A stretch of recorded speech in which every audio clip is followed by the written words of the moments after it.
Jones with a screen from Malone. You say, well, maybe he's not off to a good start. Well, We have a 33 all-time. People get this rivalry wrong. Moses Malone did not hate Kareem Abdul-Jabbar. He respected him. He called him one of the toughest centers he ever faced. Then he beat him anyway, on the biggest stage in basketball.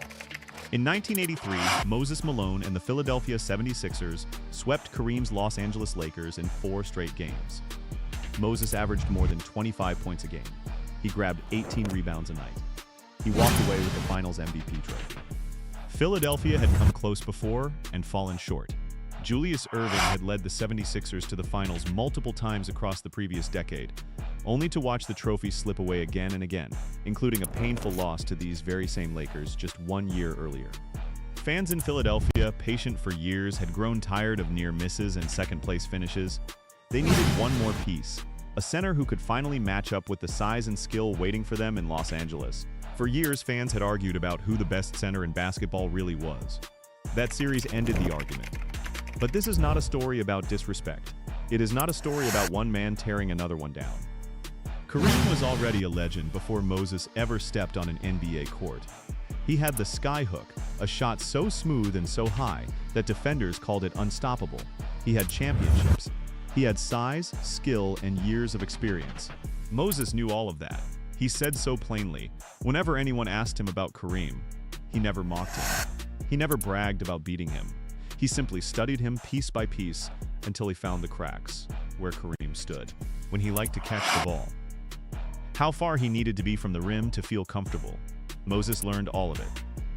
And in the biggest series of his life, that knowledge turned into a sweep. Even decades later, basketball historians and analysts still bring up this matchup whenever the conversation turns to the greatest centers of all time. Highlight reels rarely do it justice because so much of what made this rivalry special happened in the small details. A defensive adjustment whispered to a backup center, a blunt comment about a missed opportunity, or a single extra jump for a rebound that most players would have already given up on. This is the story of how a young, rougher player from Virginia grew into the one man who could physically wear down the smoothest scorer basketball had ever produced. If you want to see just how far Moses Malone pushed the sport forward, this is a story worth sharing. Kareem's greatness is not the villain here. It is the reason Moses's climb means anything at all. Beating a good player proves very little. Beating one of the greatest players who ever lived, after respecting him for years, proves something much bigger. So how did this happen? How did a center who once looked overmatched against Kareem become the same center who dismantled him on the sport's biggest stage? To answer that, we have to go back to the beginning, back to 1976, when Moses was still finding his footing and Kareem was already a king. By the late 1970s, the center position was the heart of professional basketball. Whoever controlled the middle of the floor usually controlled the game. Kareem Abdul-Jabbar had grown up in New York City and became a champion at UCLA before turning professional. He won titles early with Milwaukee, then carried that same dominance to Los Angeles, where he became the anchor of a new Lakers team built around speed and flash. Moses Malone came from a completely different path. He grew up in Petersburg, Virginia, and became such a dominant high school player that he skipped college entirely, signing straight out of high school with the Utah Stars of the old ABA. When the ABA folded into the NBA, Moses eventually landed with the Houston Rockets, a young, hungry center with something to prove against a league full of established stars. When Moses Malone entered professional basketball, he did something almost nobody had done before. He jumped straight from high school into the pros. He was young, strong, and still raw. Kareem Abdul-Jabbar, by contrast, was already one of the most complete players in the game. He had size, he had touch. He had the skyhook, a shot released so high above his head that almost no defender could reach it. Their first meetings showed the gap between them clearly. On December 10, 1976, Kareem outplayed Moses in almost every way. Kareem scored 18 points. He grabbed 16 rebounds. He handed out 8 assists. Moses managed only 4 points and 9 rebounds. It was not close. Kareem was the finished product. Moses was still raw clay, but the gap did not stay that wide for long. On February 27, 1977, Moses scored 19 points and grabbed 19 rebounds. Kareem still outscored him with 29 points, but his rebounding total fell to 11. Something was shifting. A few days later, on March 2, 1977, Moses turned the tables even further. He scored 26 points and pulled down 19 rebounds. Kareem scored 23 points, but managed only 8 rebounds. The scoring race was close. The rebounding race was not. By January 22, 1978, the pattern was becoming obvious. Moses scored 29 points and grabbed 18 rebounds, including 10 offensive rebounds alone. Kareem scored 22 points and pulled down just 7 rebounds. Moses was not copying Kareem's game. He could never out-finesse a player with Kareem's skill and touch. Instead, he built his own weapon. He used his strength. He used his balance. He used relentless effort near the rim to create second and third chances that other players simply gave up on. The contrast in styles was becoming clear to anyone watching closely. Kareem wanted space. He wanted the ball deep, close to the rim, with room to turn and release his hook shot before a defender could react. Moses wanted contact. He wanted to bang bodies, fight for position, and create chaos wherever the ball bounced. Neither approach was wrong. They were simply different answers to the same question. How do you control the paint in professional basketball? Kareem answered with elegance. Moses answered with force. And slowly, game by game, Moses' answer was starting to matter just as much as Kareem's. By the end of the 1970s, Moses Malone was no longer a developing prospect chasing a legend. He had become a problem Kareem had to solve every single time they met. On November 22, 1978, Moses scored 32 points and grabbed 21 rebounds. Kareem still played well, with 28 points and 11 rebounds. But Moses had clearly taken control of the matchup. Then, on January 19, 1979, the two centers put on one of their most dramatic head-to-head battles. Both men scored 34 points, but Moses pulled down 25 rebounds compared to Kareem's 14. The two were now trading blows as equals, and in some ways, Moses was pulling ahead. A few months later, on December 5, 1979, the two men played one of their most evenly matched games yet. Moses scored 32 points and grabbed 15 rebounds. Kareem scored 24 points and matched him with 15 rebounds of his own. Neither man backed down. Both were playing near the peak of their powers, and the league was starting to take notice of just how competitive this matchup had become. That same season, Moses was putting together an MVP campaign. He was not just a rebounder anymore, even though that was the label many fans and reporters kept using. During the 1978-79 season, Moses was one of only 3 players in the entire league to score more than 2,000 points. The other two were George Gervin and Lloyd Free, two of the most explosive scorers of their era. Moses believed the media overlooked his scoring because his rebounding numbers were so unusual that they overshadowed everything else he did on the court. Sports writers across the country spent entire columns each spring debating whether Moses or Kareem deserved the league's Most Valuable Player award. Some voters leaned toward Kareem's polish and his championship pedigree. Others pointed to Moses' raw numbers and the way he seemed to single-handedly keep his own team competitive on some nights. Neither side was entirely wrong, and the debate itself became part of what made their rivalry so compelling to fans who followed the league closely. Moses had a name for his personal territory near the basket. He called it the rack. Down at the rack, Moses played a style nobody else quite matched. He would tip his own missed shots against the backboard again and again, keeping the ball alive just long enough that taller defenders could not simply reach up and take it away. It looked chaotic from the stands, but it was not chaos at all. It was a plan built on timing, angles, and pure stamina.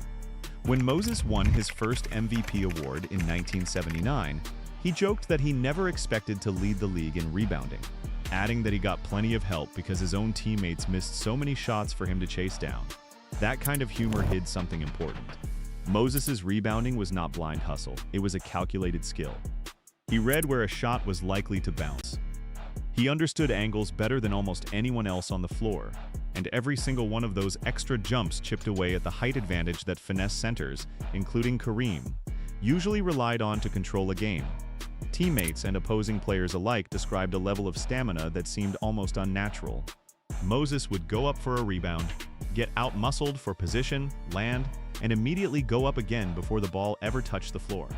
He did this over and over, possession after possession, quarter after quarter. Most players tried once or twice and then gave up on a loose ball near the rim. Moses treated every missed shot as a fresh opportunity, no matter how many times he had already jumped that same possession. Over an 82-game season, that kind of effort added up into numbers that looked almost impossible on paper.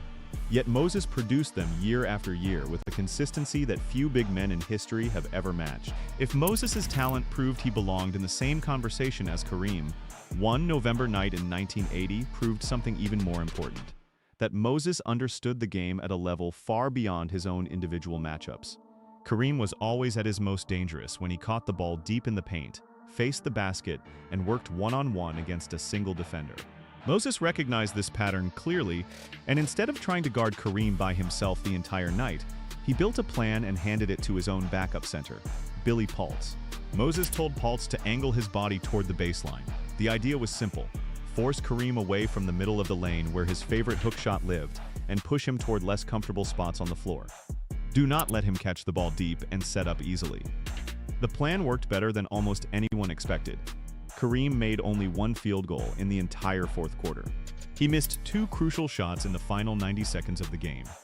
Houston won, 107-104. With Paultz handling the primary defensive assignment, Moses was free to roam, conserve his energy, and strike when opportunities appeared. He scored 9 of his 17 points in that same fourth quarter and grabbed 3 of his 13 rebounds during that stretch. Houston's head coach, Del Harris, later said the adjustment let Moses fly around the paint like a butterfly, picking his spots instead of grinding through every possession alone. Paultz was not a star. He was a steady veteran who rarely made headlines on his own. But he trusted Moses' instructions completely, and he executed the plan with the kind of discipline that a good defensive scheme requires from every player involved, not just the star. That trust between teammates, built on Moses' credibility as both a player and a thinker, was just as important as the plan itself. This one game mattered because it proved Moses' basketball mind extended past his own body. He did not need to guard Kareem personally to help solve him. He could see the pattern, design the counter, and trust a teammate to carry it out. None of this meant Kareem had suddenly become easy to guard. It meant that stopping him required precision, patience, and a plan built specifically around his habits. Moses had built exactly that plan. If November 1980 showed Moses' tactical mind at work through a teammate, the spring of 1981 showed it applied directly to an entire postseason series. The Houston Rockets were not viewed as a serious threat heading into that postseason. They had struggled through parts of the regular season and barely secured a playoff spot at all. Nobody outside of Houston expected them to give the defending champions any real trouble. Moses, though, had spent an entire regular season studying exactly how Kareem liked to operate, and he brought every bit of that knowledge into a short 3-game series where a single mistake could end Houston's season immediately. Moses' Houston Rockets entered the playoffs as the 6th seed in the Western Conference. Their opponent was the defending champion Los Angeles Lakers, led by Kareem and a rising young star named Magic Johnson. The series was best of 3, and almost nobody expected Houston to survive it. Game 3, the deciding game, was played at the Forum in Los Angeles. Houston walked away with an 89-86 win. Kareem had been magnificent individually, scoring 32 points and grabbing 18 rebounds. He had carried the Lakers' offense for most of the night, but on the game's final possession, Houston's defense denied him the ball entirely. Instead of getting the ball to their most dominant scorer, the Lakers watched Magic Johnson drive against Houston's Tom Henderson. Magic's off-balance floater never even touched the rim. Houston survived, and the upset was complete. Afterward, Moses offered a simple but pointed observation. He said the Lakers should have gone to the big man. It was a comment that revealed something important about how Moses thought about the game. He was not gloating. He was not pretending Kareem had played poorly, because Kareem clearly had not. Instead, Moses was separating individual brilliance from team execution. He believed Kareem remained the Lakers' best option in that final moment, even after Houston had spent the entire fourth quarter trying to slow him down. That is respect mixed with honesty, the same combination that defined so much of what Moses said about his rival over the years. This upset mattered for more than just one series. It proved that Houston's approach, built around physical pressure and smart positioning, could beat a Kareem-led champion when it mattered most. It was an early signal of something bigger still to come. The following year, Kareem and the Lakers got their revenge on a much bigger stage. In the 1982 NBA Finals, Los Angeles defeated Philadelphia 4-2.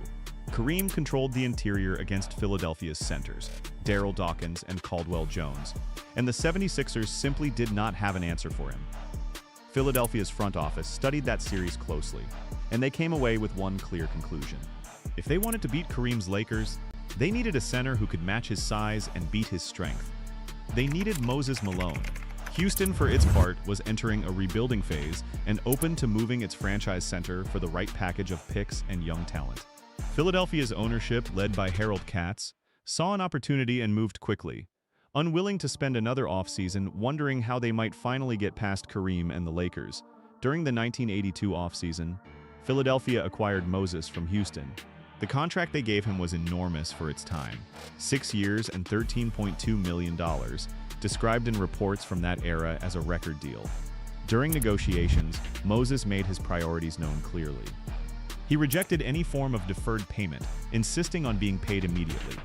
His phrase for it was simple and direct: no deferred money, or as he put it himself, no fared. At the time, deferred payment structures were common in big contracts, letting teams spread out large sums of money over many years after a player retired. Moses wanted none of that. He wanted his money now, while he was still the one producing the numbers that justified it. It was a small business detail, but it said a great deal about how clearly Moses understood his own worth in a negotiation. That moment revealed a side of Moses that rarely showed up in interviews. He was quiet in public, but he understood his own value completely. He knew exactly what he brought to a franchise, and he was not afraid to say so when money was on the table.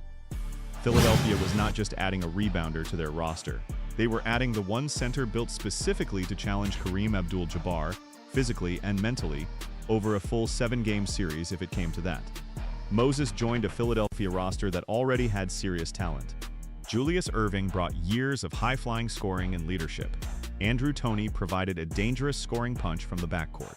Maurice Cheeks ran the offense with steady hands, and Bobby Jones gave the team one of the best defensive forwards in the league. What that roster had lacked year after year was a center who could match up physically with the Lakers in the middle. Moses filled that final piece. Before the playoffs even began that season, Moses made a short, confident prediction about how the postseason would go. Asked to describe Philadelphia's path through 3 rounds, he answered simply, "Foe," his own shorthand for sweeping every series 4 games to none. Philadelphia did not sweep every round exactly as predicted. But the phrase captured the mindset Moses brought into that season. He did not just want to win, he wanted to dominate. To understand why Moses gave Kareem so much trouble, you have to understand how differently their bodies and their games were built. Kareem stood at 7 feet tall, with smooth coordination, soft touch, and footwork that had been refined since his high school days in New York City. His signature move, the skyhook, was released so high above his head that it was almost impossible for a defender to block, no matter how tall they were. Moses built his game on a completely different foundation. After jumping straight from high school into professional basketball, he grew into a frame of roughly 260 pounds. He played with a lower center of gravity, using leverage and strength instead of height and touch. Where Kareem wanted a clean, uncontested look at the rim, Moses thrived on contact, unpredictable rebounds, and constant physical pressure. The skyhook itself had a long history by the time Moses faced it. Kareem developed the shot back in high school in New York City, long before he ever set foot in the NBA. He refined it further after the NCAA banned the dunk in 1967, a rule that pushed him to find another unstoppable way to score close to the basket. By the time he reached the pros, the skyhook was already considered one of the most reliable shots the sport had ever seen. Very few players in history ever found a consistent way to slow it down. The Lakers around Kareem had changed too. By the early 1980s, Los Angeles had built the fast, flashy style fans came to call Showtime. Magic Johnson pushed the pace in transition. Pat Riley coached the team with growing confidence, and the Lakers surrounded Kareem with shooters and athletes who could finish plays in the open floor. Kareem was no longer the entire offense by himself. He was the steady anchor underneath a team built for speed. That made him more efficient in many games, but it also meant that any center who could slow him down in the half-court took away one of the team's most reliable weapons. Numbers from the 1982-83 postseason help explain exactly how this played out. During that playoff run, Kareem made 50% of his tracked skyhook attempts, producing an efficient 1.06 points per possession.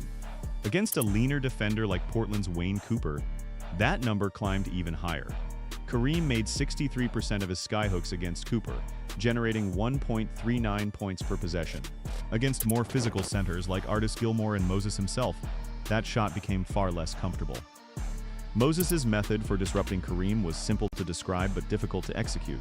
He tried to push Kareem farther away from the basket than he wanted to be. He tried to change the distance and angle of every attempted skyhook. Instead of waiting to react once Kareem began his shooting motion, Moses tried to anticipate the release point itself, jumping early to meet the ball near its highest point instead of chasing it late. Former NBA player Paul Mokeski once explained the difference between guarding the two centers. Kareem's goal on any given possession was fairly easy to predict, since defenders knew he wanted to reach his preferred spot for the skyhook. Moses, by contrast, was far harder to read. He might shoot miss on purpose or by accident, jump again, recover his own miss, and either score or draw a foul, all within the same possession. Other physical centers around the league, like Artis Gilmore and Robert Parrish, gave Kareem similar trouble, using some of the same principles Moses relied on: strength, positioning, and a willingness to fight for every inch of space near the rim. But few players combined that physical approach with Moses' scoring touch and his sheer volume of rebounds.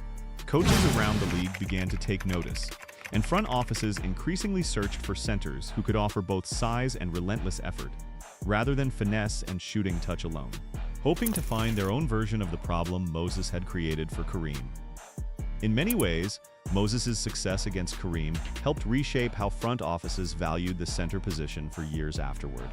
By this point in their careers, both men were firmly part of the conversation about the league's best center.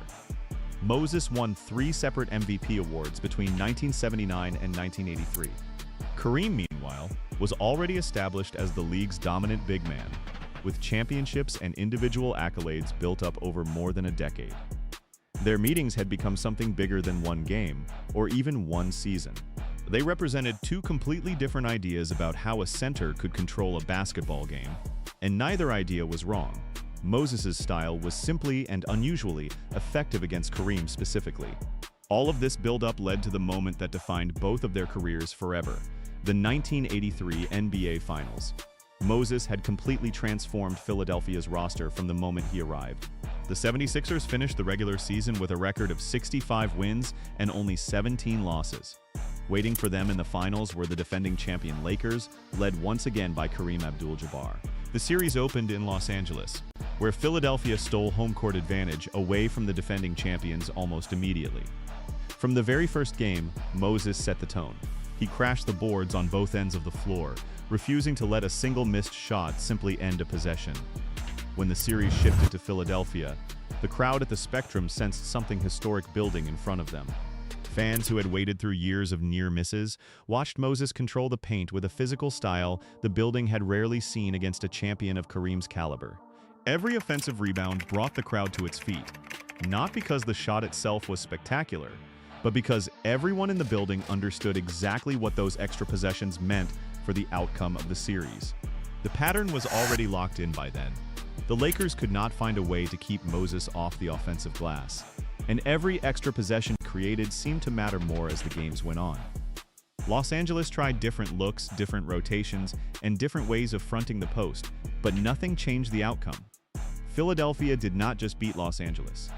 They swept them, 4-0, and Moses walked away with the Finals MVP trophy. The statistics from that series tell a story of complete and total interior domination. Moses averaged 25.8 points per game across the series. Kareem averaged 23.5 points. It was close in scoring, with Moses holding a slight edge while carrying an enormous defensive and rebounding workload at the same time. The rebounding numbers were not close at all. Moses averaged 18 rebounds per game across the series. Kareem averaged just 7.5. Moses collected 27 offensive rebounds across the 4 games, giving Philadelphia extra possessions that Los Angeles simply could not stop. Consider this: Kareem's entire rebounding total for the series was 30. Moses' offensive rebounds alone, the ones he grabbed off of missed shots on his own team's end, nearly matched Kareem's entire rebounding output for both ends of the floor combined. On the defensive glass, the gap was just as striking. Moses pulled down 45 defensive rebounds across the series. Kareem managed 25. Every one of those defensive rebounds ended a Lakers possession outright, killing any hope of an offensive rebound or a second chance putback. Every one of them denied Los Angeles a second chance to get back into a game they desperately needed. Kareem still held one clear advantage on that specific defensive end of the floor. He averaged 2.3 blocks per game across the series compared to Moses's 1.5. He remained a serious threat at the rim, but shot blocking alone could not offset the sheer volume of possessions. Moses was controlling elsewhere on the floor. Add it all up, and Moses won the total rebounding battle across the series by a count of 72-30. That gap remains one of the most lopsided rebounding differences in the history of the NBA Finals. Every extra possession Moses created for his team and every possession he ended for the Lakers chipped away at Los Angeles' ability to run their fast-paced offense the way they wanted to. Philadelphia's head coach, Billy Cunningham, said plainly that Moses was the defining factor in how the series played out. None of this happened because Kareem suddenly forgot how to play basketball. He still scored efficiently. He still protected the rim at a high level. He remained one of the greatest offensive weapons the sport had ever produced. But across 4 straight games, Moses controlled more of the floor than Kareem could recover. Philadelphia did not just win the series. They removed every path Los Angeles had back into it. This is really the answer to the question we asked back at the beginning of this story. Moses's respect for Kareem never made him hesitate or hold back. If anything, it sharpened his approach completely. He knew exactly how great Kareem was. That knowledge is precisely why he studied him so carefully, built specific plans around his tendencies, and attacked every weakness he could find, all while never pretending Kareem was anything less than one of the greatest players to ever step on a basketball court. The rivalry did not end there either. Years after that sweep, the two men kept meeting, and the pattern kept repeating itself in a slightly different form. During the 1984-85 and 1985-86 seasons, an aging Kareem still managed to average 31.8 points per game against a young, athletic shot blocker in Hakeem Olajuwon, shooting an excellent 63% from the field in those matchups. Against Moses during those same 2 seasons, though, Kareem's numbers dropped noticeably. He averaged just 22 points on 51.3% shooting. Moses, for his part, averaged 23 points and won the rebounding battle by an average of 12-5 per game. That gap tells us something important. Kareem could still punish younger, more athletic defenders using pure skill and finesse, even well into his 30s. But Moses's particular combination of lower body strength and relentless physical pressure kept disrupting his rhythm in a way that younger shot blockers simply could not replicate. This was not a fluke from one great series. It was a matchup problem that followed Kareem for years, built on a body type and a playing style that consistently gave him trouble no matter what season it was. By this point in both careers, Kareem was already closing in on the record books as one of the highest scorers the sport had ever seen. Moses, meanwhile, kept climbing the all-time rebounding charts, building a case that would eventually place him among the very best rebounders in the history of the league. Younger fans watching in the mid-1980s sometimes saw only 2 aging stars trading buckets on a random weeknight. Longtime observers saw something else entirely. They saw 2 very different blueprints for playing center, still being tested against each other years after their first meeting back in 1976, with neither man willing to give an inch to the other. And through all of it, there is no evidence anywhere that these 2 men personally disliked each other. They competed as fiercely as 2 athletes possibly could, but their public comments about one another stayed professional and, more often than not, deeply respectful. There was never a dramatic public feud to patch up later in life, because there had never been a real personal rift between them in the first place. Sometimes the fiercest rivalries in sports are built entirely on competition, without a trace of personal hatred mixed in at all. Away from the court, Moses Malone carried himself very differently than the image many fans had of him. Early in his career, a radio disc jockey in Salt Lake City mocked his quiet demeanor and his southern accent, nicknaming him Mumbles Malone. Moses never fought that nickname publicly. He believed that reporters would often write whatever story they wanted to write regardless of what he told them. So he chose instead to let his play on the court speak for itself and to communicate honestly and directly with the other players around him. Around his own teammates, Moses was a different person entirely. He led by example on the practice floor, showing up early and outworking players half his age well into his 30s. He rarely raised his voice, but younger centers who came through Houston and Philadelphia during his career often said they learned more by watching how he attacked every rebound than by anything he ever said out loud. His quiet nature off the court and his relentless effort on it were really 2 sides of the same personality. He let his actions speak, game after game, instead of chasing headlines. That is part of why his comments about Kareem carry so much weight. Moses rarely gave long public explanations about anything. When he did choose to speak up, whether it was about a specific defensive plan for Billy Paultz or a tactical observation after a playoff loss to the Lakers, it meant something. Those comments were not idle chatter. They were the rare public glimpses into how carefully Moses studied the game and the opponents standing in front of him. Moses Malone passed away suddenly in September of 2015 due to cardiovascular disease. In the days that followed, Kareem Abdul-Jabbar publicly honored his longtime rival, describing him as a model of competitive energy and class. It was a final, genuine tribute from one legend to another, offered freely, with no need for cameras or scripted moments to prompt it. Today, both men are remembered among the greatest centers to ever play the game. Kareem retired as the league's all-time leading scorer for decades, a record that stood for a generation before anyone came close to challenging it. Moses retired as one of the most feared rebounders the sport has ever produced, a three-time MVP whose relentless motor changed how teams thought about effort near the rim. Fans who watched them battle through the late 70s and into the mid-80s often say the rivalry taught them something about competition itself. Two players can push each other to their absolute limits, night after night, series after series, without ever needing to turn that competition into something bitter or personal. Neither man needed to diminish the other to build his own legacy. Their careers simply happened to intersect at the perfect moment, in an era when the center position decided championships and their 13 overlapping seasons gave basketball one of its richest, most respectful rivalries. Coaches still reference their matchups when teaching young big men about positioning, patience, and the value of a single extra effort play. Broadcasters still bring up the 1983 sweep whenever a modern center puts together a dominant rebounding performance on a big stage, using Moses' example as the standard almost everyone else gets measured against. There is a lesson in that for anyone who studies competition at the highest level. Respecting an opponent and defeating that opponent are not opposites. Sometimes they are exactly the same process. Moses never needed to convince himself that Kareem was overrated or beatable through wishful thinking. He needed to understand precisely why Kareem was so good, and then find the one combination of strength, timing, and effort that could offset it. That approach took years to fully develop.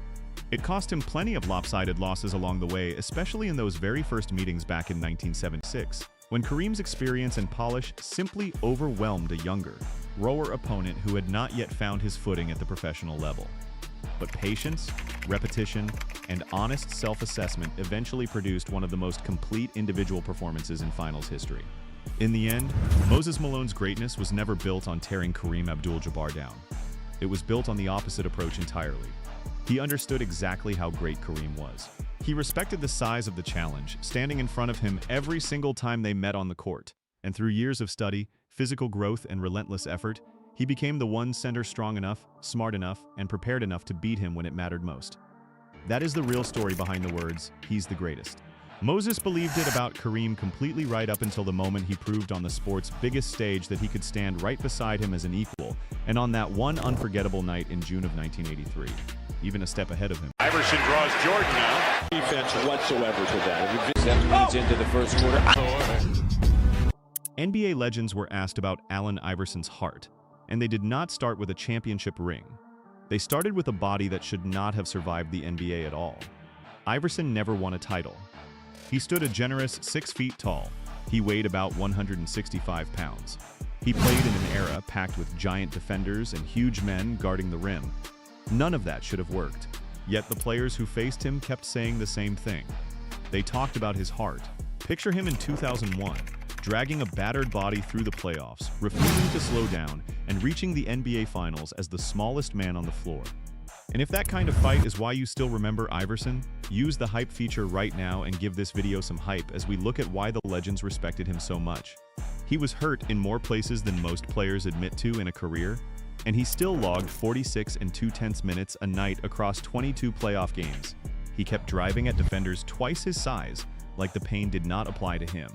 Once you understand what he carried into that finals run, you start to understand why Kobe Bryant obsessed over him, why Shaquille O'Neal respected him, and why LeBron James says he wanted to be him. Why did some of the toughest, most decorated men in basketball history talk about a 6-foot guard like he was the fiercest competitor they had ever faced? When people talk about Iverson's heart, they are not just being poetic. Heart means something specific in basketball language, and it is worth being precise about what that word actually covers. It means competitive resolve. It means pain tolerance most people cannot imagine. It means fearlessness when a much bigger man is standing between you and the rim. It means refusing to yield, even when your body is screaming at you to stop. It means attacking larger players again and again, no matter how many times they knock you down. It means playing through fatigue, through injury, through pressure, and still finding a way to perform at the highest level. Iverson's resume backs this up. He won 4 scoring titles. He was named MVP in 2001. He made 11 All-Star teams. Those numbers matter, but they were never the reason his peers talked about him with such awe. The legends who respected Iverson were not simply counting his trophies. They were describing something they felt when they stood across from him or stood beside him in a locker room. They were describing a will that seemed bigger than his body. To understand why that mattered so much, you have to understand the world Iverson was playing in. Basketball has always rewarded height. Taller players create shots more easily. They rebound more easily. They protect the rim and cover more ground on defense. The NBA of Iverson's era was full of enormous interior defenders and long physical wing players built to punish anyone who dared enter the paint. Iverson stood at a generous 6 feet. He weighed around 165 pounds. Every time he drove into the lane, the collision looked worse for him than for the man guarding him. Every single possession asked the same question. Would he back down? He never did. Night after night, he walked onto a court where almost everyone else on the floor had a physical advantage over him. That was simply the reality of his career from his very first game to his very last. He never had the option of relying on size the way so many of his peers could. Every advantage he found he had to create himself, through speed, through skill, and through sheer stubborn will. Think about what that meant night after night. A guard his size had no natural advantage in the paint. He could not simply outmuscle anyone. He could not shield the ball with size the way a bigger forward could. So every drive he made was a choice to accept contact he did not have to accept. He could have pulled up for jumpers all night and avoided the danger completely. Instead, he kept attacking the most dangerous part of the floor, over and over, season after season. That pattern is exactly what made grown men, some of the toughest competitors the sport has ever produced, start to talk about him differently than they talked about other scorers. This is also why his statistics only tell part of the story. Plenty of players have scored a lot of points. Far fewer have done it while absorbing the punishment.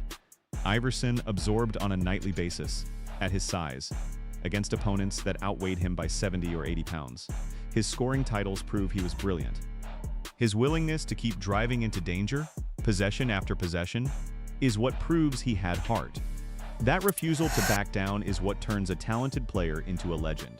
It is also what pulled one particular rival into a years-long obsession. That rival did not just respect Iverson from a distance. He studied him like a puzzle he needed to solve. And in doing so, he became one of the greatest students of Iverson's game that basketball has ever seen. His name was Kobe Bryant. Kobe Bryant and Allen Iverson entered the NBA together in the same famous draft class of 1996. From the very start, their paths crossed in a way that shaped both of their careers.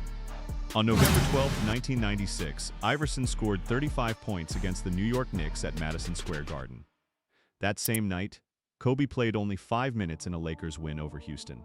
Kobe was still finding his footing as a rookie, sitting behind veterans, waiting for his chance. Later that night, back in his hotel room, Kobe watched Iverson's highlights on SportsCenter. According to the record of that moment, Kobe reacted with pure frustration. He flipped tables, he broke chairs. It was not jealousy in a petty sense. It was the shock of watching a fellow rookie, a smaller guard, dominate an NBA game while Kobe barely got off the bench. That night pushed Kobe to believe his own effort was not enough. He needed to train harder. He needed to become something more than talented. Iverson had, without even meaning to, lit a fire under one of the greatest competitors the sport would ever produce. Most rookies would have shrugged that off as one highlight reel among many. Kobe did not. He carried that frustration with him into the gym, into his workouts, into the way he thought about his own potential. Watching a fellow rookie, someone his own age, someone who had entered the league in the very same draft, dominate a game on a national stage while he sat on the bench, forced Kobe to re-examine everything about his own preparation. It was not enough to simply be talented. Iverson had shown him that talent alone would not be enough to separate himself from the pack. That fire only grew. On March 19, 1999, Iverson dropped 41 points and 10 assists on Kobe's Lakers in Philadelphia. It was not just a big scoring night. It was proof that Kobe's improved effort still was not enough to slow Iverson down. Kobe realized that raw hustle could not solve this problem. He needed real answers, so he asked for what the story calls the file on AI. He wanted every scrap of information basketball could offer him. Kobe studied Iverson's high school tape from Bethel. He studied his college tape from Georgetown. He broke down Iverson's professional possessions play by play, looking for patterns in how Iverson attacked, how he changed speeds, how he used hesitation to create just enough space to get past a defender. Kobe even studied how great white sharks hunt seals, looking for lessons in patience, timing, and the perfect angle of attack. He was not comparing Iverson to a predator to insult him.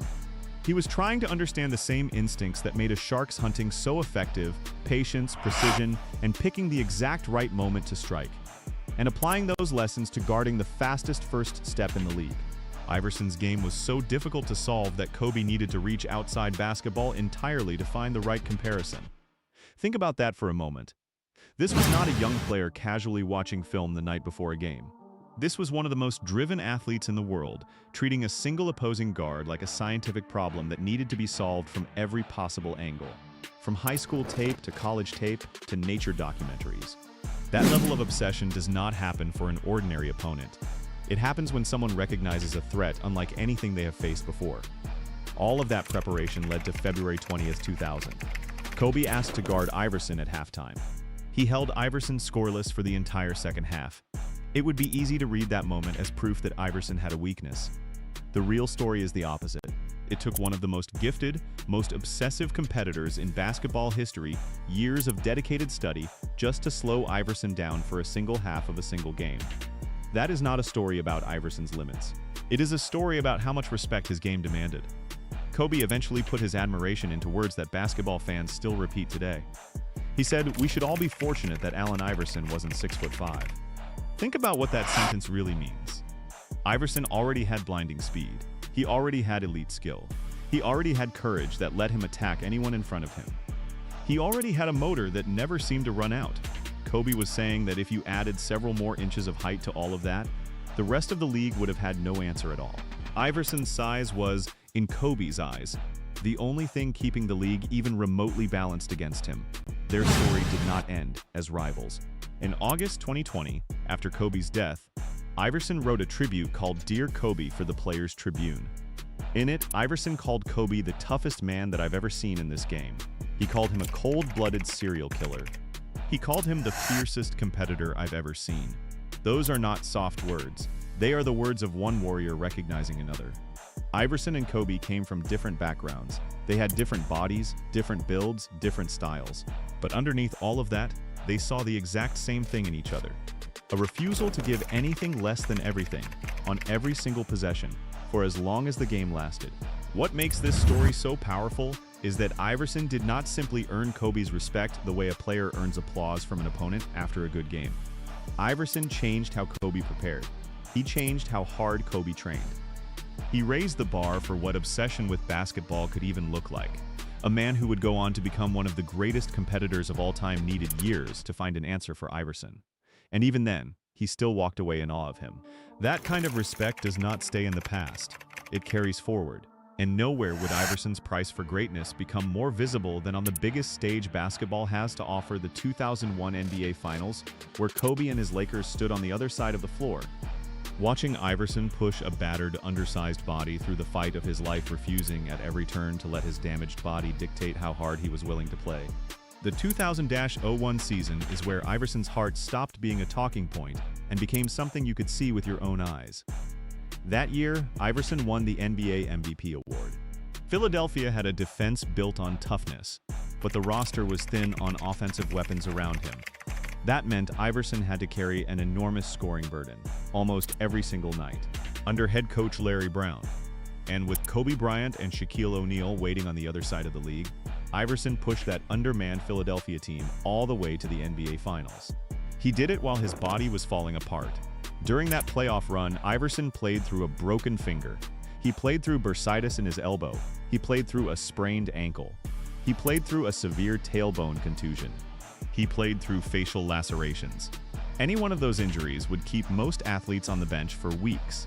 Stack them all together: a broken bone, an inflamed joint, a damaged ankle, a bruised tailbone, and cuts on his face, and you would expect a normal player to shut things down for the good of his long-term health. Iverson did the opposite. He kept lacing up his shoes. He kept walking onto the floor. He kept attacking the paint like none of it mattered, as if his body had simply decided that pain was a problem for some other day. Think about what that decision actually costs a person. Every game meant more contact on an already damaged tailbone. Every drive meant more strain on an already injured ankle. Every collision risked reopening cuts that had barely started to heal. There was no version of that playoff run where Iverson was protecting himself. He was spending his body night after night because his team needed him to keep going. The numbers from that stretch are hard to believe. Across 22 playoff games, Iverson averaged 46, 2 minutes a night.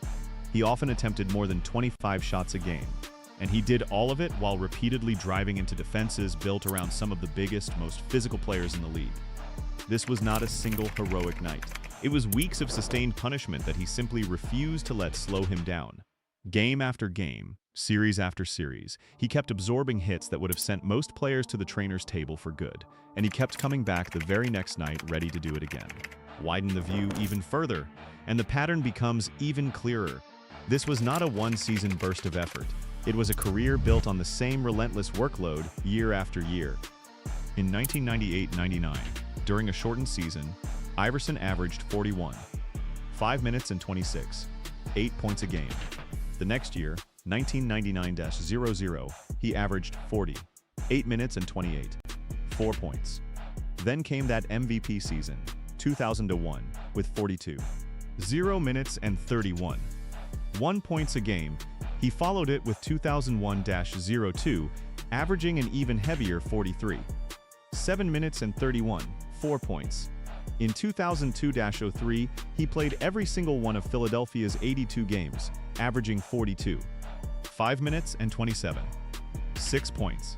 In 2003-04, despite dealing with severe contusions, he still averaged 42, 5 minutes and 26, 4 points. In 2004-05, he averaged 42, 3 minutes and 30, 7 points, adding nearly 8 assists a night. And in 2005-06, at 30 years old, he posted a career high of 33, 0 points a game while still playing 43, 1 minute a night. Look at that pattern as a whole. This was not one great playoff run. This was close to a decade of carrying enormous minutes and enormous scoring totals at the same time, on a frame that was smaller than almost every guard he faced. Season after season, the minutes stayed high. Season after season, the scoring stayed high. There was no dip where he eased off to protect his body. No stretch where he quietly scaled back his workload the way most players eventually do as the wear adds up. His style demanded constant physical contact. Every single drive put his body in danger, whether it was game 1 of the regular season or a pivotal night deep in the playoffs. And he kept choosing to drive anyway, year after year, long past the point where most players would have adjusted their game to protect themselves. Other guards learn to pick their spots as their careers go on. Iverson kept attacking the same way at 23 that he did at 30, refusing to let age or accumulated damage change who he was on the floor. That kind of workload is difficult to picture in today's game, where teams carefully manage a star's minutes and rest him on back-to-back nights. Iverson played through pain that would end most careers, and he did it at a pace that would exhaust players twice his size. This is where Iverson's heart stopped being an opinion and became something closer to a measurable fact. It showed up in his minutes, it showed up in his shot totals, it showed up in the list of injuries he refused to let stop him, and it showed up every single time he chose to drive back into the paint instead of settling for something safer. You can list his awards, and they are real. But the numbers behind those awards tell a different kind of story. They tell you how much a body can absorb when the person carrying it refuses to stop. They tell you what it looks like when a competitor decides that fatigue, bruises, and broken bones are simply not good enough reasons to hold back. The people who watched this happen up close, night after night, in practice and in games, saw something even the box score could not capture. His coach and his teammates in Philadelphia carried memories of Iverson that went far beyond what fans ever saw from their seats or their televisions. Memories built from years of watching him limp into the locker room and still show up ready to compete the very next day. Larry Brown coached Iverson in Philadelphia from 1997 to 2003. Their relationship was never simple. They clashed over practice attendance. They clashed over team discipline. Those disagreements became public, filling headlines and sports talk shows for years. On the surface, it looked like a coach who did not fully trust his best player. Reporters covered every disagreement. Fans debated whether Brown and Iverson could ever truly get along. It would have been easy from a distance to assume that Brown doubted Iverson's commitment to the game. Underneath that friction, Brown deeply respected Iverson's toughness and endurance. He watched Iverson absorb hit after hit during that 2001 run to the finals. He watched him play more than 42 minutes a night while carrying a roster that leaned on him for almost everything on offense. Brown knew exactly what Iverson's body was going through, because he was the one filling out the lineup card every single night, watching a battered guard walk back onto the floor anyway. Years later, Brown said something that reveals just how much Iverson's career stayed with him. He said, "I thought he could be the very best forever. And I thought if he would have approached it a little bit differently, then he could have been better than who he really was." And when you're a coach, that's something that eats on you. Break that quote down, and you find something far more generous than criticism. Brown believed Iverson's ceiling was even higher than the incredible career he actually had. His regret only existed because Iverson's talent and heart were so enormous that Brown could see an even greater version sitting just out of reach. That is not a coach saying his player lacked effort or courage. That is a coach saying his player had so much heart that it still weighs on him. Years later, wondering what more was possible, Brown watched how much pain Iverson accepted for that team, and that memory clearly never left him. It would have been easy for Brown to simply criticize Iverson and leave it there. He did not. Every version of his complaints circled back to admiration. He was not describing a player who needed to care more. He was describing a player who already cared so much, who already gave so much of his body to the game, that Brown could only imagine how much higher he might have climbed with a few things done differently. That is the kind of regret reserved for extraordinary talent, not ordinary effort. Tim Thomas, who played alongside Iverson in Philadelphia, saw a similar side of him up close. Thomas did not see Iverson from across an arena or through a television broadcast. He saw him in the locker room in practice and on long road trips away from the cameras. Thomas said Iverson had the biggest heart, man, on and off the court. He described Iverson's ability to keep pushing through painful injuries as a different type of animal mentality. That phrase is not about aggression. It describes a level of toughness that goes beyond what most professional athletes are willing to endure. Thomas placed Iverson in the same class as Michael Jordan and Kobe Bryant. He explained that Iverson did not have their height. He did not have the same physical tools. But his will to win, according to Thomas, belonged in exactly the same tier as those two legends. That is an enormous statement coming from a teammate who watched Iverson every single day, not just during his best highlights, but during the quiet, painful moments that never made it onto television. Thomas saw the mornings after brutal games. He saw the treatment tables, the ice packs, the visible toll of a style that never let up. And even with all of that in view, he still placed Iverson beside two of the greatest competitors the sport has ever known. Between Larry Brown's regret and Tim Thomas's praise, a clear picture forms. The people closest to Iverson, the ones who saw the daily cost of his style, the ones who watched him ice his body down after games and still show up ready to play the next night, never once questioned his heart. Their frustrations were about scheduling and structure. Their admiration was about something far deeper and far more permanent. That same fearlessness that impressed his coach and his teammate is exactly what impressed the man who represented the biggest physical challenge Iverson ever faced, a man built like a mountain standing directly between Iverson and the rim. A man whose sheer size made every single collision with him look far more dangerous than it did with anyone else in the league. Shaquille O'Neal was one of the most dominant physical forces the sport of basketball has ever produced. Iverson was a small guard standing across from him. In the 2001 NBA Finals, those two very different bodies finally shared the same floor at the same time. O'Neal has said Iverson was one of the toughest players he ever had to guard. He has also called Iverson the best player never to win an NBA championship. Those are not casual compliments. They come from a man who spent his career being the most physically overwhelming presence on almost every floor he ever stepped onto. Think about the paint during that era. Many guards changed direction the moment they saw a huge rim protector waiting inside. They kicked the ball out, they pulled up short. They avoided contact whenever they could because getting hit by a 300-pound body at full speed is not something most players want to experience twice. Iverson did not operate that way. He drove directly into the chests of the biggest men in the league. He absorbed hard fouls that would knock most guards sideways. He crashed to the floor, sometimes hard, sometimes in front of a national television audience. And then he got back up every single time and did it again on the very next possession. That refusal to change course, even against the most punishing interior defenders in basketball, is exactly what earned him the respect of the players guarding the rim. It is one thing to be fearless against an average defender. It is another thing entirely to keep attacking the most physically dominant player of a generation, possession after possession, without ever backing down. Imagine standing at the top of the key, looking at a wall of a man built to punish anyone who came near him, and choosing to drive at him anyway. Most players would find a reason to pass the ball or settle for a jump shot instead. Iverson kept choosing the harder path, again and again, because settling for the safe option was never who he was. O'Neal's praise carries extra weight because of where it comes from. He was not a guard admiring another guard's footwork. He was the single most imposing physical presence Iverson ever faced, and he still walked away calling Iverson one of the toughest opponents of his career. That kind of respect does not come from watching someone succeed against weaker competition. It comes from standing directly in the path of that competitor and feeling exactly how much courage it took for him to keep coming anyway. Consider how rare that combination really is. Most players who thrive against overwhelming size do so by avoiding direct contact, by relying on quickness alone to stay away from danger. Iverson chose the opposite approach. He went straight at the danger, over and over, trusting his own will to get him through whatever punishment waited for him inside. Put Kobe's perspective next to Shaq's, and you start to see the full shape of what Iverson's peers respected. Kobe studied the way Iverson attacked from the perimeter. The first step, the change of speed, the ability to create just enough space to get a shot off.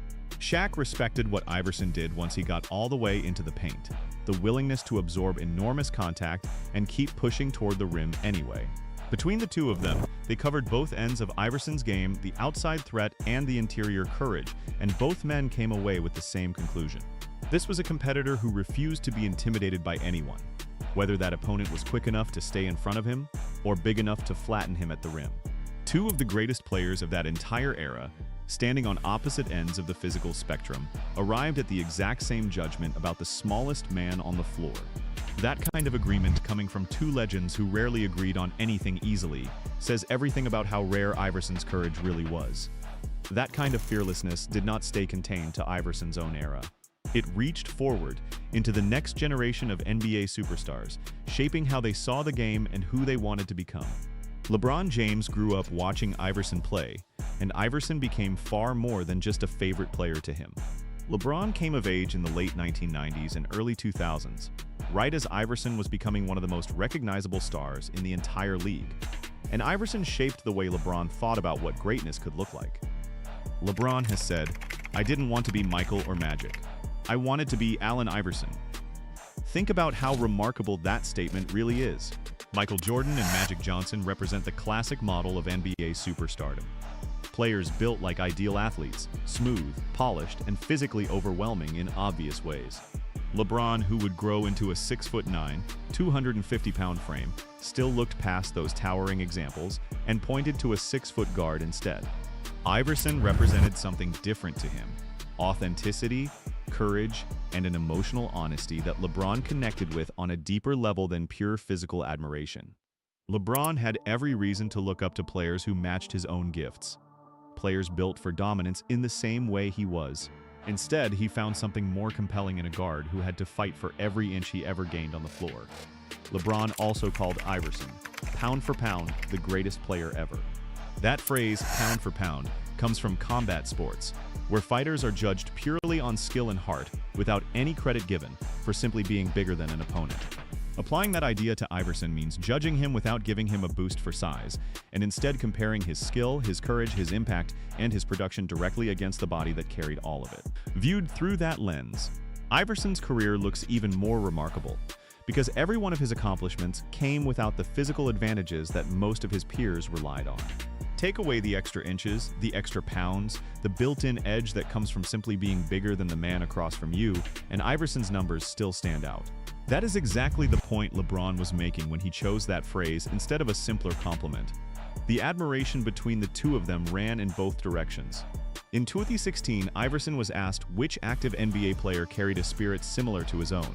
He did not choose a smaller, quick guard whose game resembled his. He chose LeBron James. Iverson said, "LeBron ain't got none of my game. You know what I mean. But his heart is all mine." Read that statement carefully. Iverson was not saying LeBron copied his crossover or his footwork. Their games looked nothing alike. What Iverson meant was that they shared something underneath the surface, a refusal to quit, a willingness to shoulder immense pressure, a responsibility to carry an entire team's expectations without flinching, and a level of fight that could not be taught, only inherited. That exchange between the two of them captures something bigger than a single interview or a single quote. It shows how Iverson's heart became a standard, something passed down from one generation of superstars to the next. LeBron did not inherit Iverson's exact style. He inherited the fire underneath it, the same refusal to yield that Kobe respected, that Shaq respected, that Larry Brown and Tim Thomas witnessed up close every single day. It says something remarkable that a player as gifted and as physically dominant as LeBron would look past his own natural advantages and choose to model his competitive identity after a guard who had none of those advantages. That choice tells you how much weight Iverson's example carried, even among the very best players the sport has ever produced. Iverson's influence on LeBron was never just about basketball skill. It was about identity, about what it meant to carry yourself with total honesty on the court, refusing to hide who you were no matter who was watching. A young superstar with every physical gift in the world still found something worth chasing in a smaller man's fight. And that says as much about Iverson's impact as any trophy could. That kind of influence reached far beyond any single player, shaping the entire culture of the league that came after him. Iverson changed more than the way the game was played. He changed the image of what an NBA superstar was allowed to look like.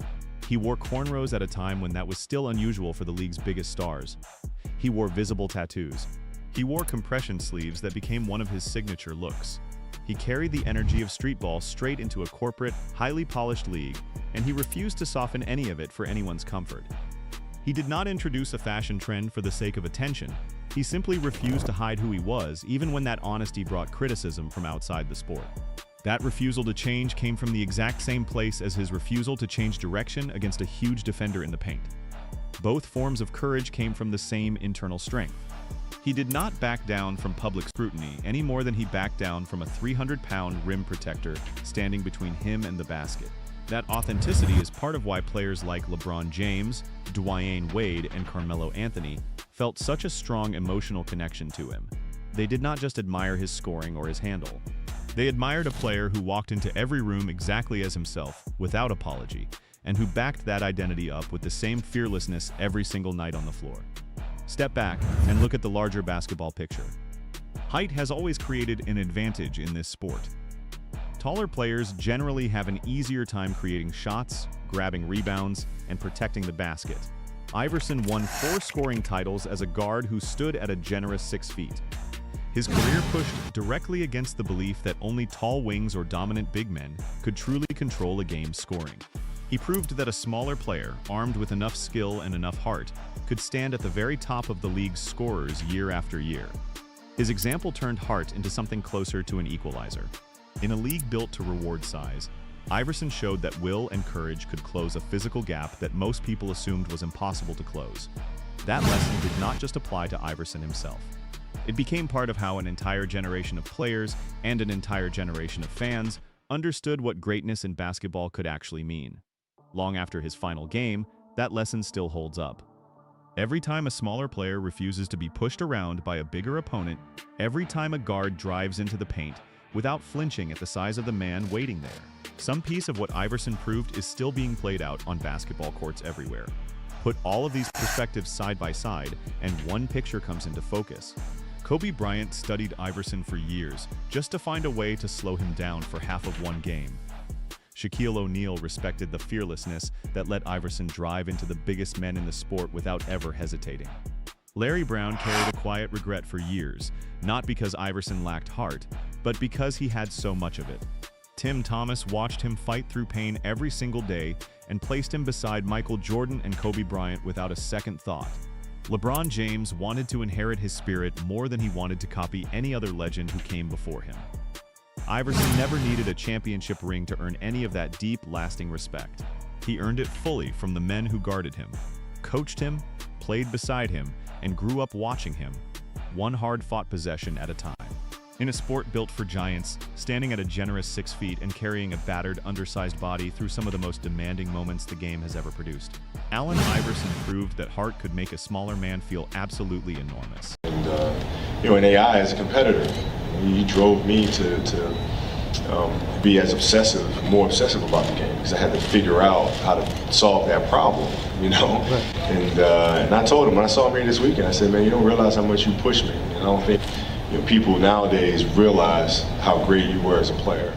He's too good. That is what the stories from NBA legends seem to say about Allen Iverson. But those same stories also reveal the limits behind the legend. Picture a cold night in March of 1997. A rookie guard, barely 6 feet tall, stands at the top of the key. Across from him is Michael Jordan, the greatest player the game has ever known. The rookie fakes left. Jordan shifts his weight to cut off the drive. Then, in a flash, the rookie snaps the ball back to his right. 2 feet of space appears out of nowhere. He rises. He shoots. The ball drops through the net. The crowd explodes. That rookie was Allen Iverson, and that single move became one of the most replayed highlights in basketball history. It made people believe he was simply too good for anyone to handle. And as we look at what the praise leaves out, use the hype feature and give this video some hype so more basketball fans can join the debate. But here is the question this video wants to answer. Was Allen Iverson really too good, or did his legend grow bigger than the full story deserves? Over and over, the biggest names in basketball praised him. Michael Jordan respected him. Kobe Bryant obsessed over him. Shaquille O'Neal admired his courage. LeBron James called him one of the most influential players ever. Dwayne Wade modeled his own career after him. Tyronn Lue found his career changed because of him. Larry Brown built a championship team around him. Greg Popovich explained how he could fit beside another superstar. Gary Payton called him one of the hardest players he ever had to guard. All of that praise is real. But each story also holds a second half, a part that is easy to skip past when all anyone remembers is the highlight. This video will walk through those stories in order, from his rookie year to his final seasons, and ask a simple question each time. Does the praise prove he was truly unstoppable, or does it also show where his game and his teams ran into trouble? By the end, you will have heard from 9 different legends, each one respected, each one honest, and each one adding a piece to a picture that is far more complicated than a single crossover or a single step over could ever show on its own. Allen Iverson entered the National Basketball Association in 1996 as the very first pick in the draft. He stood about 6 feet tall. He weighed under 170 pounds. That is small for basketball, especially for the era he entered. In the late 1990s, the NBA was built around size and physical contact. Big men controlled the paint. Games moved at a slower pace. Guards were expected to pass first and score second. Iverson did not fit that mold, and he did not try to. He brought a street ball style of dribbling that most fans had never seen on a professional court. He wore his hair in braids. He covered his arms in tattoos. He dressed in baggy clothes and heavy jewelry, pulling hip-hop culture straight into the middle of a league that had never looked like that before. Many young fans loved it. Many older basketball people were uneasy about it. Coaches who had spent decades running structured half-court offenses suddenly had to think about a player who wanted to create everything on his own, possession after possession. The league itself eventually reacted, introducing an official dress code in 2005 that pushed players toward a more formal look on team business. That single fact shows how much of an impact Iverson's presence had, even off the court, years into his career. But changing how basketball looked is not the same thing as proving that his style was the best way to build a championship team. Those are two very different questions, and this video will keep separating them from each other, story after story. Iverson still put together a remarkable individual resume, one that no honest account of his career can ignore. He won 4 scoring titles across his time in the league. He was named Most Valuable Player in 2001. He led his team all the way to the Eastern Conference Championship that same year, a run that will come up again later in this video.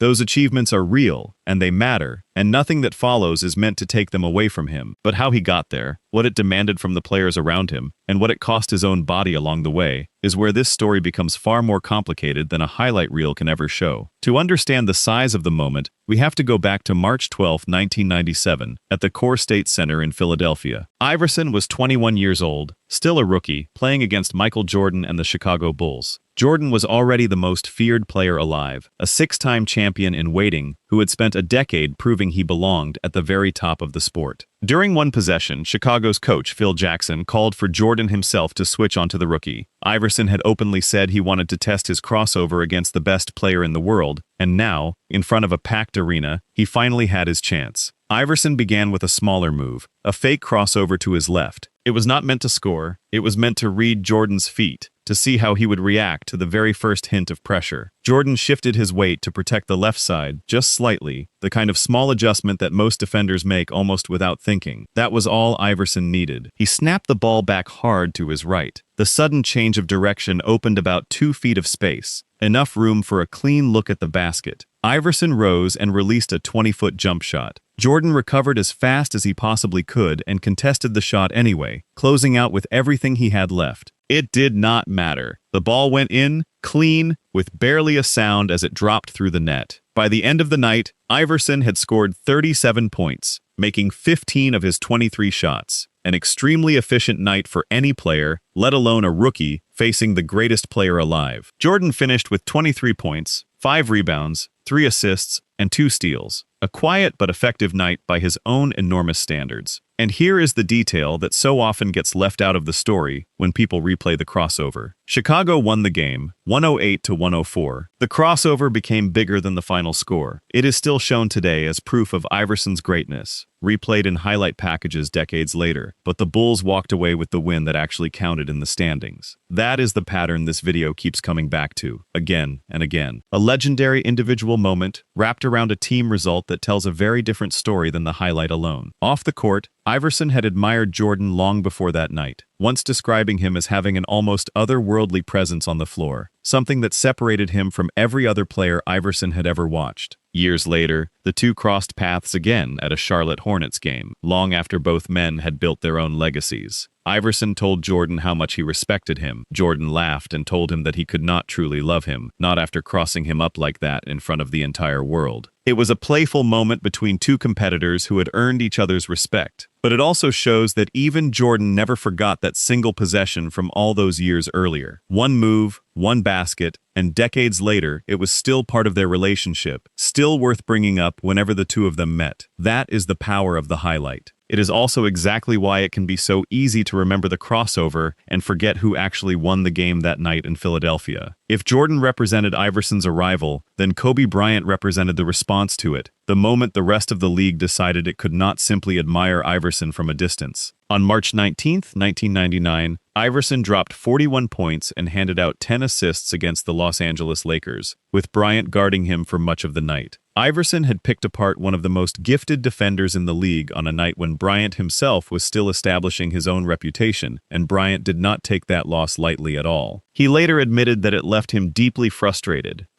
enough to change how he prepared for every single opponent for the rest of his career, not just Iverson. Bryant did not simply watch a few more highlight tapes and move on. He studied every piece of film he could find on Iverson, going all the way back to his high school games at the IUPU All-American game, long before Iverson had ever played a single NBA minute. He read scouting reports, he read articles, he studied Iverson's background as a person, trying to understand what made him move the way he did, what drove him, what made his first step so different from anyone else's. Then Bryant did something unusual, something that says a great deal about how seriously he took the challenge. He studied footage of great white sharks hunting seals off the coast of South Africa, watching how the sharks waited patiently, sometimes for long stretches, before attacking at exactly the right moment. Bryant applied those same ideas of patience, timing, and angles to defending Iverson, trying to predict his first step instead of simply reacting to it after the fact. The work paid off on February 20th, 2000, in Philadelphia, less than a year after that frustrating loss. At halftime, Lakers coach Phil Jackson made a decision. He assigned Bryant to guard Iverson directly for the rest of the game, putting his young defender directly on the league's most electric scorer. From that point on, Iverson did not score again for the rest of the night. Bryant held him scoreless through the entire second half while putting up 18 points of his own, and the Lakers won 87-84. Think about what that actually means. One of the most feared scorers basketball had ever seen was shut down completely for 24 straight minutes by a defender who had studied him like a puzzle, waiting to be solved, piece by piece, until the answer finally clicked into place. Bryant later gave Iverson one of the highest compliments a rival could ever offer, saying the league should be grateful that Iverson was not 6 feet 5 inches tall, because at that height, with his speed and skill, he might have been completely impossible to stop. That statement gets repeated often, and it should be, because it shows enormous respect from one of the greatest competitors the game has ever seen. But look closely at what it actually says. It is a hypothetical. It imagines a taller version of Iverson who never existed on any basketball court. The real Iverson, the one who actually played every one of his 14 seasons, was 6 feet tall, and that size was part of what eventually let elite preparation catch up with him on nights like that one in February. His threat was real, undeniable, and terrifying for opposing coaches to plan around. But so was the fact that it could be studied, mapped out, and in the right circumstances, with enough patience and enough film study, contained by a defender willing to put in the work. Think about what it actually took for that halftime adjustment to work. It was not a lucky guess by a young player having a hot night. It was months of preparation, film study, and even research into how predators in nature hunt their prey, all aimed at a single opponent. That is an enormous amount of effort spent trying to solve one man's game. In a strange way, the scale of Bryant's preparation is itself proof of how dangerous Iverson really was. Nobody studies sharks hunting seals to prepare for an ordinary scorer, but it is also proof that Iverson's brilliance, as overwhelming as it looked on a given night, was not some unsolvable mystery. Given enough time, enough film, and enough patience, even the most explosive scoring guard in the league could be studied, understood, and eventually slowed down by a defender determined enough to do the work. Kobe Bryant was not the only defender who found Iverson to be a nightmare on the court, and it would be unfair to treat this as a story about just one rivalry. Gary Payton, one of the greatest perimeter defenders the game has ever produced, repeatedly named Iverson as one of the toughest individual matchups of his entire career. Payton had guarded some of the best scorers in basketball history over the course of a long and decorated career, so that alone says something meaningful about Iverson's ability. What made Iverson so difficult was not just his speed in a straight line, the kind that could be timed and measured. It was the way he could move side to side, east to west, and then suddenly explode straight toward the basket, north to south, without any warning at all. Defenders were left constantly trying to recover, always one step behind, never quite settled into a comfortable defensive stance. Payton's praise reinforces something this video has already shown through Jordan and Bryant. In a one-on-one situation, possession by possession, Iverson was about as hard to guard as anyone in the entire league. But being difficult to guard by yourself is not automatically the same thing as being the ideal foundation for a winning team. Those are separate questions, even though they often get blended together in highlight videos and career retrospectives. Basketball history is full of brilliant individual scorers whose teams still struggled to win consistently, year after year, despite their talent. Iverson's one-on-one brilliance is not in question anywhere in this video. What is in question is what it took on the other 4 positions on the floor to turn that brilliance into an actual winning structure that could compete for championships. That brings us to the 2000 and 2001 season, the high point of Iverson's career, and also the clearest example of exactly how much it took to build a team around him. Iverson's relationship with head coach Larry Brown was never simple, not for a single season they spent together. Brown believed in ball movement, defensive discipline, and structure, the traditional values of a coach who had spent decades in the profession. Iverson believed in attacking, scoring, and carrying the team on his own shoulders, night after night, possession after possession. The two clashed constantly over practice attendance, over shot selection, and over Iverson's conduct away from the court, tensions that spilled into the media more than once. At one point, a trade that would have sent Iverson to the Detroit Pistons nearly happened, falling apart only because of contract details involving a player named Matt Geiger, a deal that could have completely rewritten both of their careers. After that trade collapsed, Brown and Iverson found a working compromise instead of walking away from each other. Brown moved Iverson away from point guard and into the shooting guard role, taking away much of the responsibility for setting up teammates on a possession-by-possession basis. Eric Snow took over more of the traditional point guard duties, freeing Iverson to focus almost entirely on scoring the basketball. Around that arrangement, Philadelphia built a defensive-minded roster designed specifically to support Iverson's offensive load, filling out the other 4 spots with players whose job was to make up for what his style could not provide on its own. The results were remarkable, and they deserve to be stated plainly before anything else. Iverson won the MVP award that season, averaging 31.1 points per game, a number that put him among the very best scorers in the entire league. But look closely at who stood beside him on that roster. Dikembe Mutombo won Defensive Player of the Year, protecting the basket and cleaning up mistakes that Iverson's gambling defensive style sometimes created. Aaron McKie won 6th Man of the Year, providing scoring and playmaking off the bench whenever the starters needed a rest. Larry Brown himself won Coach of the Year, the architect who had rebuilt an entire system around one single player's talents. Philadelphia finished 56-26 and won the Eastern Conference, a genuinely historic accomplishment for the franchise. That season proves Iverson could be the centerpiece of a winning team, without question. It also proves how specific and how carefully built that team had to be around him. It needed a rim protector, a secondary playmaker, a bench scorer, and a coach willing to reshape an entire offensive system, all to support one player's scoring habits and one player's approach to the game. This was not a normal roster assembled by chance. It was a custom-built machine, engineered piece by piece around a single engine. Years later, Iverson looked back and gave Brown real credit, saying that Brown was the one who pushed him to reach his full potential and helped shape him into a Hall of Fame player, an admission that did not come easily from a man who had spent so many seasons resisting Brown's methods. That admission matters a great deal to this story. It shows that even Iverson understood, eventually, with the benefit of years of distance, that the structure he so often resisted was part of what made his greatest season possible in the first place. The very discipline he fought against during countless practices was the same discipline that helped build the team good enough to carry him all the way to the finals. It is worth sitting with that for a moment, because it cuts right to the center of this entire video. Iverson did not simply walk onto the floor and win games by himself. He needed Eric Snow to organize the offense so he did not have to. He needed Dikembe Mutombo to clean up the mistakes that came with his gambling, high-risk style of defense. He needed Aaron McKie to provide scoring when he needed a rest. He needed Larry Brown to redesign an entire coaching philosophy around one player's habits, something very few coaches would ever agree to attempt. Every one of those pieces had to fall into place at the same time for that single MVP season to happen. Remove any one of them, and the story of that year likely looks very different. That is not a criticism of Iverson's talent. It is simply a reminder of how much support even a truly historic individual season actually required behind the scenes. The physical toughness Iverson showed throughout his career earned him respect from the league's biggest and strongest players, including Shaquille O'Neal, a man who towered over Iverson on every single possession they ever shared a court for. During an era of heavy contact in the paint, most small guards avoided direct collisions entirely, choosing floaters or mid-range shots instead to protect their bodies. Iverson did the opposite, night after night. He drove straight at defenders who outweighed him by 100 pounds or more, absorbing hit after hit, without ever backing down or changing his approach. O'Neal repeatedly praised that fearlessness in public, admiring how Iverson kept attacking the basket no matter how hard he was hit or how many times he ended up on the floor. That courage reached its most famous moment in Game 1 of the 2001 NBA Finals, the biggest stage Iverson would ever play on. Iverson scored 48 points that night, and Philadelphia handed the Lakers their only loss of the entire postseason, a stunning result against a team many had expected to roll through the playoffs untouched. To try to slow him down, Lakers coach Phil Jackson turned to backup guard Tyronn Lue, who had spent practice sessions studying and mimicking Iverson's speed to prepare the starters for exactly this kind of night. During overtime, Iverson created just enough space for a step-back jumper along the baseline, the kind of shot that only a handful of players in the league could even attempt with confidence. He made the shot directly over Lue. As Lue lay on the floor, Iverson stepped over him, a moment captured forever by cameras from every angle. It became one of the most replayed images in NBA playoff history. a symbol of total domination captured in that single frozen moment. But that image tells only part of the story, and it is worth slowing down to look at the rest of it. The step over represented one win, one single game. Inside a series the Lakers still controlled from start to finish, and ultimately won. The picture froze a moment of individual glory, forever preserved in highlight reels and posters. But it did not freeze the outcome of the championship itself. That distinction matters more than it might seem at first glance. A single dominant performance, no matter how unforgettable or how widely shared, is simply not the same thing as winning it all. What makes this story even more interesting is what Tyronn Lue himself later said about it, long after the moment had already become a piece of basketball folklore. Rather than treating the moment as pure embarrassment, something to be avoided in every interview for the rest of his life, Lue explained that Philadelphia's run to the finals gave him crucial playoff exposure he might never have received otherwise, exposure that shaped the entire rest of his career. Guarding the league's most valuable player put him in front of coaches and front offices across the entire league, people who might never have noticed a backup guard in any other circumstance. Lue has said, in his own words, that defending Iverson helped save his professional career at a moment when it could easily have quietly ended. The two later became close friends, an outcome few people would have predicted while Lue was still lying on the floor. Iverson has praised Lue for accepting an assignment that other guards tried hard to avoid, understanding exactly how difficult that job really was. The man remembered as the victim of that famous highlight actually saw real professional value in the moment, once enough time had passed for him to look back on it clearly. That is a far more complicated story than the freeze frame alone could ever tell on its own. It says something important that the person closest to the moment does not remember it the way the rest of the world does. Millions of fans see the step over and think of it as a humiliation. Lue himself sees a turning point that opened doors for the rest of his working life in basketball, first as a player and later as a respected coach. Both of those things can be true about the very same 3 seconds of game action. A single image can mean one thing to the crowd watching it happen, and something else entirely to the two men who actually lived through it. Not every chapter of Iverson's career was about highlights and famous images. On May 7, 2002, following a first-round playoff loss to the Boston Celtics, Iverson held a press conference that became one of the most famous in the history of American sports, for reasons that had nothing to do with basketball itself. It came after public criticism from Larry Brown about his approach to practice, criticism that had been building for years by that point. During that press conference, Iverson repeated the word practice 22 times, in a moment that has been replayed, mocked, and analyzed ever since. Looking back with a modern understanding of athlete recovery, there is real sympathy hidden inside that moment. Sympathy that many people missed at the time. During his prime years, Iverson often played between 40.8 and 43.7 minutes a night, enduring constant physical punishment along the way, night after night, across an 82-game season. His body absorbed hit after hit for nearly every minute of every single game he played. Today's teams often rest healthy stars to protect their bodies over a long season, an idea now widely known as load management. Seen through that modern lens, Iverson's frustration looks less like simple stubbornness and more like the reaction of a player whose body was genuinely worn down by the extreme demands of his own playing style. At the same time, that press conference exposed something else too, a genuine and unresolved conflict between Iverson's personal approach and the structure Larry Brown was trying to build around him. Giving everything in games did not remove the value of practice, preparation, or accountability to teammates who depended on him to show up. Iverson's all-out style put enormous stress not only on his own body, but on the coaches and teammates trying to build a disciplined, dependable team around a player who resisted the very routines meant to sustain that discipline. Both things can be true at exactly the same time. His exhaustion was real and understandable given what his body went through. So was the tension his approach created with the very structure that had made his best season possible only a year earlier. Watch that press conference today, and it plays very differently than it did back in 2002. At the time, many people treated it as a punchline, a strange rant from a star who did not want to put in the work. Viewed now, alongside everything sports science has since learned about recovery, rest, and the toll of playing over 40 minutes a night, it looks more like an early warning sign than a joke. Iverson was, in his own blunt way, describing a problem that the entire league would eventually take seriously enough to build whole coaching staffs and medical departments around. That does not make him right about everything he said that day. It simply means the moment deserves a more careful second look than the punchline it became. Iverson's later years brought a new kind of challenge, this time in Denver, where he was paired with another ball-dominant scorer, Carmelo Anthony, a young star with his own enormous offensive responsibilities. Many people questioned whether two players who both needed the ball so often could ever share the court successfully over an entire season. San Antonio coach Greg Popovich offered a different view, one grounded in tactics rather than assumptions, explaining that Iverson created mostly from the perimeter using his speed, while Anthony worked from the mid-post and low block, closer to the basket where his size gave him an advantage. Because their preferred areas on the floor did not fully overlap, a defense could not simply load up against one of them and safely ignore the other. It was a smart, sound, tactical explanation from one of the most respected coaches in the sport, and it showed real respect for how Iverson's game could complement another star rather than compete with him for the same space. Yet even with that intelligent fit, carefully explained by a coach who understood the game as well as anyone, the result already written into the record remains exactly the same. The pairing never delivered a championship to Denver. Iverson himself later said that winning requires contributions from all 5 players on the floor, not just 2 stars getting along with each other on paper, and that the team's shortcomings were not simply proof that he and Anthony could not play together. That is a fair and reasonable point, one worth taking seriously, but it does not erase the outcome that actually happened. Even when the tactical fit made sense, and even when respected coaches defended the pairing in public, the results still fell short of what everyone involved had genuinely hoped for. There is a broader lesson hiding inside the Denver years, one that stretches beyond just Iverson and Anthony. Popovich's explanation shows that Iverson's game could be intelligently designed around that a smart coach could carve out space for him beside another elite scorer without the whole thing falling apart. That is real praise for how his skill set worked on the floor. But it also quietly repeats a theme that keeps showing up throughout this entire story. Iverson's success almost always depended on somebody else building the right structure around him first, whether that was Larry Brown reshaping Philadelphia or Popovich explaining how Denver's 2 stars could share the same space. His talent was never really the question. The question was always what it took, and who it took, to turn that talent into a winning team. Move away from wins and losses for a moment, and Iverson's influence tells a very different story entirely, one that stretches far beyond basketball itself and into the wider culture. LeBron James has called Iverson the greatest pound-for-pound player the game has ever seen, a way of describing just how enormous his impact was compared to his relatively small size. James has also placed Iverson, alongside Stephen Curry, among the 2 most influential players of the modern era, a remarkable comparison from a player often considered the greatest of his own generation. According to James, Michael Jordan expanded basketball's reach around the entire world, but Iverson and Curry changed how the players who came after them actually played the game and expressed themselves while doing it, on and off the court alike. That influence went far beyond style on the court alone. Iverson refused to change his clothing, his tattoos, his braids, or his attitude to make anyone else more comfortable, and that refusal gave later athletes permission to be themselves too, without apologizing for who they were. Dwayne Wade is one of the clearest examples of that influence anywhere in the league. Wade chose to wear the number 3 because of Iverson, a small but permanent tribute worn on his chest for years. He wore a padded arm sleeve throughout his career as a direct tribute to him as well. When Wade was inducted into the Naismith Memorial Basketball Hall of Fame, one of the highest honors the sport can offer, he chose Allen Iverson as his presenter, thanking him publicly for opening a path that let guards from similar backgrounds believe they truly belonged in the league too. This part of the legacy deserves real respect, and it should not be dismissed or treated as an afterthought to the basketball itself. A jersey number, an arm sleeve, and a Hall of Fame introduction are small details on their own, but taken together they show how deeply one player's identity can shape the identity of the players who watched him growing up. That kind of influence does not show up in a box score, and it does not need to, because it lives on in how the game looks and feels decades later. But it is worth asking one more honest question before this video reaches its conclusion. Cultural influence is one of the strongest parts of Iverson's case for greatness, and it is completely real, but it can also make it easier to avoid harder basketball questions about team construction, winning percentage, and championship impact. Being important to the culture of the game and being the ideal blueprint for building a champion are simply not the same claim, even though the two often get talked about as if they were interchangeable. So where does that leave the question this video opened with, back on that cold night in March of 1997? Jordan, Bryant, Peyton, O'Neal, Brown, Lue, Popovich, James, and Wade all had different relationships with Allen Iverson. As a rival, a student, a coach, a teammate, or an admirer, and each one saw a different side of him. And yet their stories, taken together, keep landing on the same pattern, again and again, no matter whose voice is telling it. He really was too fast, too fearless, too creative, and too influential for anyone in the league to simply ignore, whatever side of the argument they landed on. His crossover on Jordan became legendary, even though his team lost that night by 4 points. His scoring forced Kobe Bryant into an obsessive study that eventually found a way to slow him down completely for an entire half. His one-on-one brilliance made him a nightmare for a defender as great as Gary Payton, without ever turning that brilliance into an easy formula for winning games consistently.